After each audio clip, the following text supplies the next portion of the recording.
Hey hey hey, selamat datang di GC247 Podcast presented by Grace and the Church. Selamat datang teman-teman semua. Selamat datang mendengarkan di podcast yang begitu ceria dan memberikan makna dan memberikan inspirasi buat banyak orang.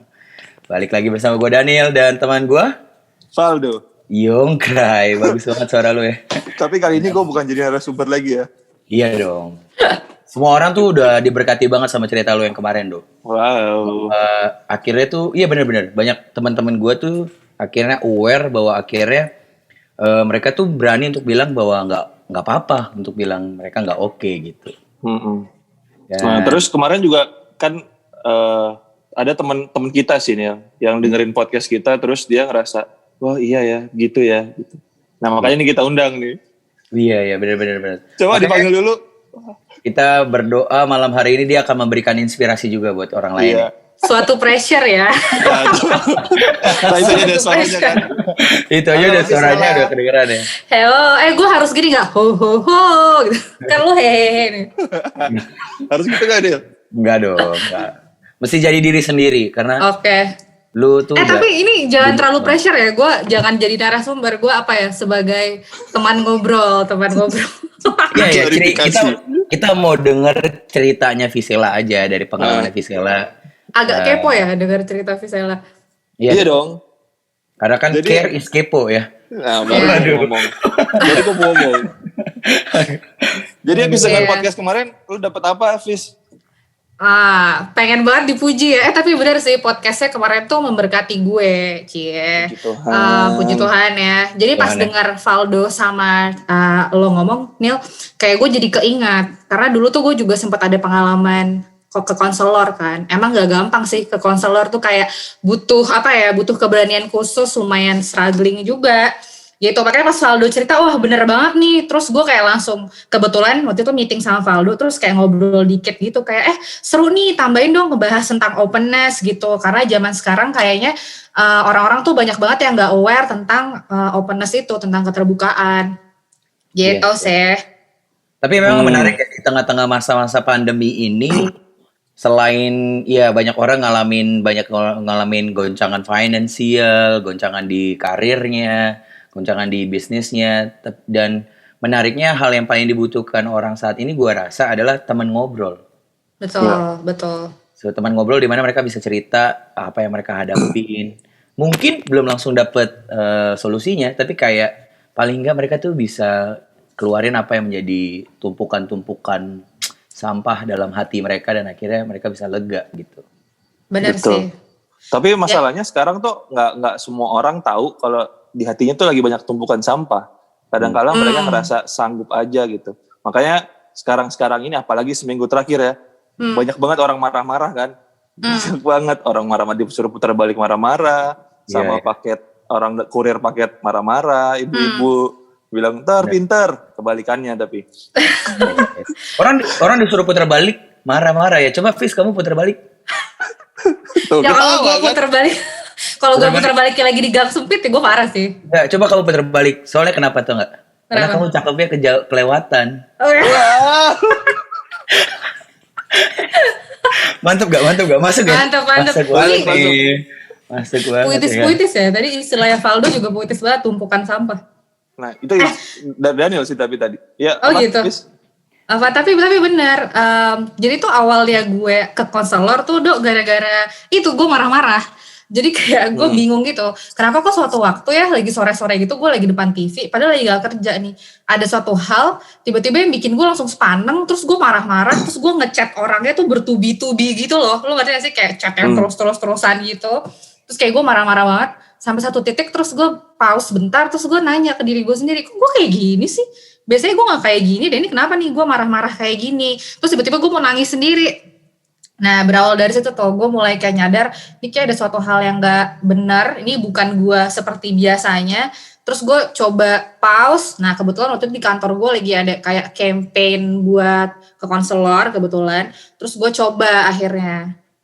Itu tuh awal gue chat bener ya lo bilang, karena marah-marah.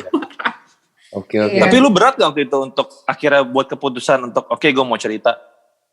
Iya lumayan lah berat, soalnya kan apalagi kalau buat yang kenal gue kan gue misalnya lumayan apa ya, apa sih mungkin dilihatnya lumayan tangguh ya, apaan sih gue mau jadi diri sendiri, nggak, maksudnya lumayan yang kayak Iya ya kan kalau biasanya kan kalau orang lihat kan visual ini ekstrovert ya, kayak selalu ceria, membawa keceriaan ke semua orang. iya pasti waktu itu gue ngerasa nih kalau gue curhat nanti gue dikira lemah ya, atau enggak dikira apa ya, dikira ah lah masa gini doang aja lo curhat sih, kayak masalah gue dikira sepele gitu loh. Awal-awal gitu sih struggle-nya, cuman ya gue berpikir udahlah nothing tulus, coba aja dulu, karena kan kalau nggak dicoba ya gue nggak pernah tahu juga kan gitu. Terus ternyata pas gue ke konselor gue nangis loh, padahal gue nggak ada niat. Jadi gue nggak ada niat kayak oke nih gue nanti kesana mau nangis, enggak. Gue cuman jadi kayak konselor kan emang punya cara ya buat nanya sebenarnya lagi ada apa gitu ya. Waktu itu gue digali-gali, terus gue ngikutin aja, terus gue beneran nangis. Terus gue jadi kayak oh ternyata selama ini gue ada masalah ini ya, gue nggak tahu gitu. Kalau nggak gara-gara gue open, gue nggak tahu tuh kalau ternyata gue punya masalah ternyata. Jadi setelah lo habis share sama konselornya, yang lo rasain apa? Sejujurnya gue udah agak lupa nih, cuman gue lupa percakapannya apa pada saat itu. Cuman kesan yang gue masih ingat sampai sekarang adalah satu, gue jadi tahu bahwa sebenarnya ada masalah yang selama ini gue gak aware. Terus dua, gue jadi lega karena gue tahu abis ini gue harus ngapain. Karena kalau misalkan gue awalnya aja gue gak ngeh gue punya masalah itu kan gue gak tahu juga apa yang harus gue lakuin kan. Yang gue tahu ya gue marah-marah aja terus, atau gue gampang irritate gitu. Nah gara-gara ngobrol ini gue jadi tahu nih oh ternyata gue harus cari jalan keluarnya gitu. Jadi awareness lo tiba-tiba keluar gitu ya untuk tahu lo punya masalah ternyata. Benar. Tapi ada benar-benar. Tapi ada cerita lucu tuh. Jadi pas gue itu kan gue ke konselornya kebetulan disediain kantor ya. Pas gue balik ke meja kerja gue terus temen gue nanya, lo abis ngapain? Terus gue jawab itu tadi abis konseling. Terus temen gue spontan langsung nyeletuk gini, hah konseling? Lu gila lo ya, sakit jiwa lo ya, langsung gitu. Terus gue di situ kayak gue pause, cuman karena yang ngomong temen deket gue sih, jadi langsung gue balikin lagi kayak oh lu gila gitu-gitu. Cuman dari situ gue jadi ngeh kalau mungkin emang orang-orang di sekitar kita tuh ngerasanya datang ke konselor itu masih suatu hal yang tabu ya. Betul. By the way ini konselor tuh contoh aja sih, karena menurut gue Tuhan bisa pakai siapapun kan, gak harus konselor, bisa jadi kayak pendeta atau bahkan temen curhat lo atau orang tua lo atau siapapun, tapi at least kayak awareness buat opennya itu. Iya. Dan apa namanya? Tadi dari cerita lu sih gue sebenarnya itu udah apa ya, merepresentasikan kenapa orang agak susah datang ke konselor. Karena banyak stigma gitu kan. Gue udah share dikit sih di episode sebelumnya, tapi gue cuma ingetin lagi. Pertama ya karena orang yang datang ke konselor dia ngerasa dirinya lemah gitu. Padahal kan enggak. Karena orang banyak berpikir kita tuh punya kekuatan kok untuk ngatasin masalah kita. Betul, kita punya kekuatan. Tapi kadang-kadang kalau kita nggak aware masalahnya apa, gimana kita mau hadapin masalahnya, gitu kan. Jadi, gue sih tetap encourage lo datang untuk cerita ya. Gue punya satu cerita sedikit sih. Ada yang mengganggu gue tuh, yang cukup mengganggu adalah gue tuh orangnya overthinking. Gue akhirnya aware kalau gue tuh overthinking.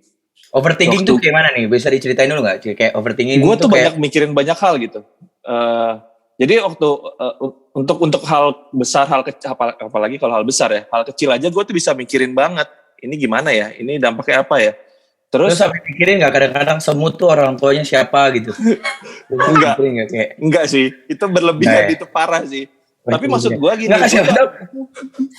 gue tuh akhirnya tuh setelah gue share masalah ini gitu sama konselor gue tuh punya background role model yang dulu yang gue lihat, yang gue tumbuh besar, dan orang yang nyokap gue sih, dia ngerjain semuanya gitu, dia mikirin semuanya. Jadi gue secara natural gue keikut gitu, gue berusaha untuk mikirin semuanya. Padahal sebenarnya nggak harus gue mikirin semuanya, ada bagian gue gitu. Nah dampaknya adalah ketika gue sudah berkeluarga, jadi nggak bagus gitu. Mungkin kalau gue sendiri gitu ya, kalau buat gue sendiri, gue overthinking ya udah, gue ini yang susah, gue ini yang tiba-tiba tensinya naik. Tapi ketika gue sama punya istri gue tuh risih gitu. Ngapain sih kayak gini dipikirin, terus jadi berantem, terus jadi emosian. Gue pernah waktu itu, gue lupa pakai safety belt. Ini simple banget, lupa pakai safety belt. Terus ada itilang kan di Sudirman, cekrek. Ya gue lupa lagi, gue lagi narik gitu kan. Ini kena gak ya? Gue bisa sampai 2 hari gue mikirin begituan. Terus gue ngomong mulu ke istri gue. Kan dia risih ya, sebel kan dia. apaan sih, ya udah kalau kena ya kena, udah tinggal bayar. Kenapa harus dibahas terus? Nah, yang kayak gini-gini kan sebenarnya mengganggu ya.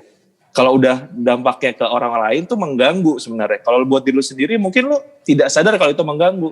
Tapi ketika lu ada di lingkungan, di keluarga lu, di teman-teman lu, hal-hal kecil kayak gini tuh sebenarnya mengganggu. Dan ini harus gue selesain. Akhirnya gue sadar gue harus gimana, gue tahu gimana gue menghadapi overthinkingnya, gue mulai memilah-milah mana yang important, mana yang less important. Bahkan yang less important kadang-kadang gue berusaha untuk tidak gue pikirin lagi gitu. Tapi kan nggak bisa langsung kayak gitu kan. Gue harus aware dulu gue kayak gitu. Nah, jadi willing gue untuk waktu itu untuk datang dan cerita adalah karena ternyata apa yang gue lakukan efeknya tuh berpengaruh buruk gitu ke lingkungan gue. Gitu sih. Betul. Menarik banget sih ya. Menarik banget, tapi memang juga betul sekali awareness. Tapi memang juga untuk punya awareness ya, menurut gua kita tuh bertumbuh kan juga dipengaruhi banyak hal ya. Iya. Ya, dalam ilmu psikologi kan kita bertumbuh tuh dipengaruhi oleh pola asuh orang tua. Terus yang kedua juga selain pola asuh juga yang kedua adalah kejadian-kejadian trauma yang ada dalam hidup kita. Terus yang ketiga lingkungan kita. Lu bayangin kalau 3 hal itu nggak pernah ngajarin kita untuk terbuka, akan sangat sulit buat kita untuk percaya bahwa keterbukaan itu adalah hal yang penting gitu. Betul. Gitu. Jadi nggak salah gitu buat orang kalau misalnya kira dia percaya bahwa keterbukaan itu adalah hal yang buruk gitu, karena mungkin selama ini 3 hal yang mempengaruhi pertumbuhan hidupnya nggak menunjukkan itu semua gitu. Nah ini yang kayaknya perlu dilatih sih. Karena gue juga kebetulan dari background keluarga yang bukan tipe yang curhat gitu, ya kan? Yang kayaknya kalau misalkan emang ada masalah ya udah diselesain. Jadi gue terbiasa buat ya udahlah gue pendem aja. Tapi akhirnya semakin kesini gue menyadari bahwa emang itu perlu dilatih untuk terbuka. Dan gue suka banget tuh apa yang Valdo sama Chavin bahas di episode sebelumnya.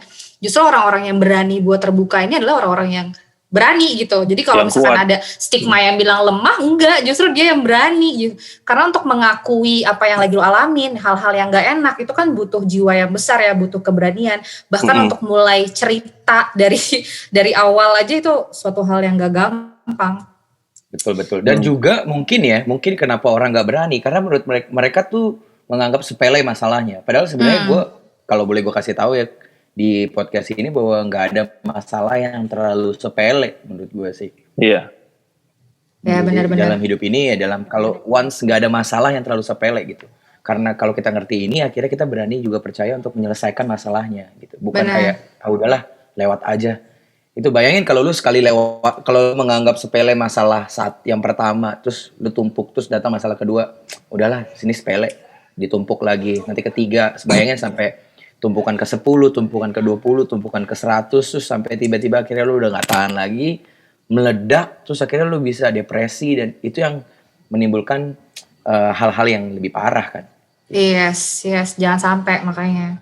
Betul. Tapi ya Neil sama Valdo, gue juga paham sih struggle lain kenapa orang suka males open tuh biasanya karena takut bocor ya.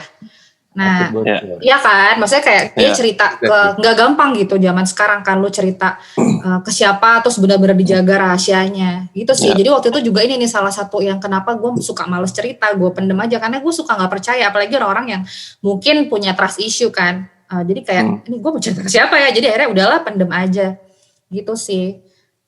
Nah itu sih sebenarnya kalau dalam sisi gue coba ngomong dari sisi konselornya, konselor juga punya kode etik sih untuk hal yang lu ceritain. Udah cuma khusus di percakapan itu aja, kecuali ada hal-hal urgent yang membuat konselor harus menceritakan itu ke pihak yang berwajib dan berwenang. Tapi di luar itu ya sebenarnya kalau sama konselor ya kan beda kan. Kalau misalnya cerita sama teman ya lu harus tahu teman yang bisa lu percaya gitu. Betul. Tapi kalau ke konselor ya ada kode etik ya sebenarnya. Dan kalau ke teman menurut gue juga lo harus mulai bisa pilih sih siapa yang bisa ceritain, karena kalau lo salah orang untuk ceritain, bukannya lo makin selesai, makin lega, makin tenang, malah lo makin kepikiran gitu. Benar. Jadi nimbul masalah baru ya. Iya. Iya, apalagi zaman sekarang kan orang banyak banget tuh ya curhat di sosial media. Nah, itu dia. Ini sih Gitu. sebenarnya bisa satu episode sendiri ya kalau sosial media. Tapi intinya sebenarnya sih kalau menurut gue ya, kalau buat gue, kalau lu punya masalah yang terlalu berat gitu, jangan di-share di sosial media sih, karena masalah lu tuh bukan konsumsi umum sebenarnya, bukan konsumsi publik. Masalah lu sebenarnya kalau lu sudah selesai dengan cerita dan masalah lu, mungkin lu bisa share karena lu akan jadi cerita untuk hidup orang lain yang mungkin lagi ngalamin struggle yang sama. Tapi kalau lu lagi down-downnya gitu. Kenapa menurut gua lebih baik tidak diceritakan, karena ketika lu lagi banyak masalah, bahkan mungkin udah karena depresi dan lu share itu di sosial media, terus ada yang nanggepinnya negatif, lu yang masuk ke otak lu akan makin membuat lu semakin down. Iya benar. Itu sih menurut gua. Karena kan kita lagi dalam kondisi yang sedang tidak baik gitu. Kalau lu lagi baik-baik aja, lagi senang ya lu cerita, lu share kebahagiaan lu, terus ada netizen misalnya ngomongnya negatif, ya udah lu lagi bahagia. Tapi ketika lu lagi sedih, lagi banyak masalah, lagi tertekan, lu share ditambah lagi pandangan orang, itu yang sebenarnya buat jadi tendensi orang untuk melakukan hal-hal yang aneh gitu. Gitu aja curhat gitu ya, biasanya kan netizen suka gitu ya. Tapi juga memang buat kita nih ya, kan kita lagi ngobrol ya. Buat kita selain juga dari pemahaman sisi yang konselornya bahwa mengerti bahwa kita punya kode etik, atau kalau kita jadi diceritain, kita dengar cerita orang, kita juga ngajarin tahu sebenarnya. Yang Amsal tuh bilang gini, kalau orang yang dapat dipercaya itu dapat banyak berkat. Orang yang dapat dipercaya itu kan berarti kan semuanya ya. Termasuk cerita-cerita teman-teman kita yang cerita ke kita gitu. Jadi gue percaya banget sih ya, teman-teman yang dengar ini juga, kita juga yang ada di podcast ini juga belajar untuk jadi orang-orang yang dapat dipercaya gitu. Supaya kita bisa menjadi berkat buat banyak orang juga. Langsung mikir semua gitu. Nih teman gue curhat, gue udah pernah bocorin namanya. Temen gue curhat banyak juga. Iya. Wah, padahal biasa. Tapi apakah ya? Berarti nggak dapat dipercaya dong ya. Jadi sebenarnya sih inti dari obrolan kita kali ini, sebenarnya kita lebih encourage untuk teman-teman di luar sana yang mungkin lagi ngerasa punya masalah, lagi ngerasa aduh gue lagi ada struggle tapi gue cerita apa enggak ya, kayak butuh apa ya namanya, butuh motivasi lebih untuk willing untuk cerita sama orang. Kalau kalian dengar podcast ini sih, gue berharap kalian punya keinginan untuk cerita sih. Sebenarnya gue cukup percaya kalau keterbukaan tuh awal dari pemulihan. Amin. Tapi tetap kepada orang yang tepat gitu. Gitu sih. Dan satu lagi, menurut gue salah satu, karena kita dalam lingkungan gereja ya, salah satu yang penting juga adalah, gue sih bersyukur kita punya komunitas sih. Gue mulai coba pikirin waktu pas 2 tahun lalu kayaknya deh. Gue mulai pikirin kan lagi banyak banget tuh setahun itu 2019 lagi banyak banget yang bunuh diri kan. Terus gue lagi berpikir kenapa nih orang-orang udah kaya, udah terkenal, apalagi artis-artis gitu kan. Ngapain lu masih bunuh diri ya? Apalagi kurang di hidup lu gitu. Gue sih mulai coba berpikir gitu ya. Kayaknya mereka tuh tidak punya tempat di mana mereka bisa cerita, tempat di mana mereka bisa jadi apa adanya. Mereka selalu dijudge dengan apa yang mereka tampilkan mungkin di TV, mungkin di depan orang-orang, tapi nggak bisa jadi diri sendiri gitu, dan mereka nggak punya teman cerita. Nah, ketika gue lihat hidup gue mungkin belum gue nggak seterkenal orang-orang itu ya, belum sekaya orang-orang itu, tapi gue punya teman-teman untuk cerita, gue punya komunitas, gue bisa bertumbuh. Ketika gue punya struggle, gue bisa share burden gue dan kita jalan sama-sama. Itu sebenarnya justru bikin gue semakin kuat gitu atau hadapin masalah. Gitu sih kalau gue. Benar banget sih. Bisa jadi tempat buat latihan cerita juga sih. Kalau yang tadi tuh yang gak kebiasaan, ya latihan di cool tuh benar banget sih. Di komunitas. Iya. Dan sekali lagi sih buat teman-teman juga yang lagi dengerin ya, buat yang butuh keberanian untuk mau cerita ke orang yang tepat. Sekali lagi gue mau kasih tau bahwa gak ada masalah yang terlalu sepele teman-teman. Bahwa apapun keadaan lu, it's good untuk mau cerita ke orang lain. Dan percayalah bahwa gak ada masalah yang terlalu sepele. Jadi kita nantikan cerita-cerita teman-teman untuk bisa cerita ke kita mungkin. Minta ya. Dan mungkin ini Neil nambahin dikit. kenapa sih kita harus open gitu kan? Tadi kita udah ngebahas struggle ya kan. Kenapa sih kita harus open? Kalau bisa dibilang gue tuh suka ini nih, gue tuh suka mikir what would Jesus do kan. Nah kalau lihat dari cerita di Alkitab kan even Tuhan Yesus tuh dia nggak segan-segan menunjukkan waktu dia lagi sedih banget kan. Maksudnya dia Tuhan gitu, maksudnya dia bisa melakukan segala sesuatu, tapi dia nggak segan untuk open di depan murid-muridnya. Kalau emang dia sedih, kalau emang dia ngerasain perasaan itu sih. Jadi dari situ gue merasa bahwa ya emang kita tuh manusia gitu. Ketika kita mau open, kita menyadari bahwa kita tuh emang manusia. Jadi kayak kita memberi kesempatan Tuhan untuk nunjukin kuasanya atas hidup kita kan. Gitu sih. Dan ayatnya firman Tuhan kan bilang tuh, cukuplah kasih karuniaku bagimu, sebab justru dalam kelemahanlah kuasaku menjadi sempurna. Gitu. Mantap. Amen. Ciamik. Ya. Tapi juga menarik ya, salah satu mungkin yang bisa nanti dibahas selanjutnya di podcast ini adalah cerita anak sulung gitu. Cerita anak sulung yang di Alkitab, di Lukas. Cerita anak sulung ini adalah anak yang selalu berusaha menjadi sempurna kan di mata bapaknya. Selalu ada di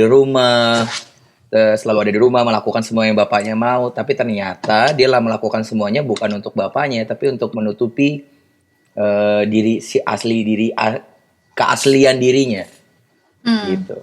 Keaslian dirinya. Dan akhirnya waktu adiknya pulang bukannya Dia seneng. malah bukan dia seneng, malah akhirnya marah-marah. Marah-marah. Berarti kan selama ini ada masalah yang dia umpetin dan akhirnya waktu ada pemicunya tiba-tiba itu meledak gitu. Nah, jadi gue mau kasih tahu ke teman-teman juga yang lagi dengerin gitu, jangan terlalu berusaha menjadi perfect guys, karena lu udah dikasihi, Tuhan udah sayang sama lu apa adanya. Meskipun lu bisa jatuh dalam dosa, meskipun dalam masalah, Tuhan udah sayang sama lu. Tapi yang Tuhan mau adalah lu bangkit dari setiap masalah itu, berani terbuka dan akhirnya berani pulih bersama-sama. Aduh terharu nih gue. Seru ya kita ngobrol hal ini ya. Gitu ya. Ini Thank you. podcast hari ini kita ngobrol soal apa sih jadi intinya? Keterbukaan guys, berani terbuka. Berani terbuka. Jadi teman-teman kita invite sekali lagi untuk berani terbuka ya. We dare you, Azek.